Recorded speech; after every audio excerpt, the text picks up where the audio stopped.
The Kamikaze Corps, the Japanese pilots who rode the divine wind to certain suicide. Kamikaze pilots have long been depicted as crazed suicide bombers from World War II.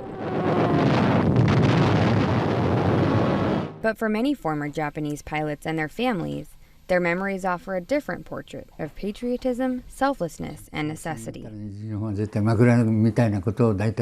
It was a self-sacrifice for all. That's what I told myself because that was the only reason it made any sense. In 1945, Hisashi Tezuka was chosen to be a kamikaze. By the time I joined the military, I knew that Japan would lose the war if it were prolonged. On top of that, after receiving the highest level of education, even more so, I did not want to die.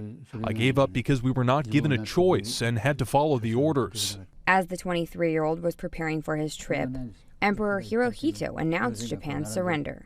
Although Tezuka never carried out the planned attack, at 93, he is still haunted by what he thought womi be his fate. Yoshiomi Yanai survived his suicide mission because he could not locate his target, a rare mistake for a kamikaze operation. The 93-year-old keeps what he thought would be his last message to his parents in an album, along with photos from the time. With this album, I wanted to show that I was enjoying my life in the Navy, and to make a kamikaze dive was a proof of a man's true worth. And that I have no regrets. I didn't write a single word on how rough it was. It was in fact rough for me.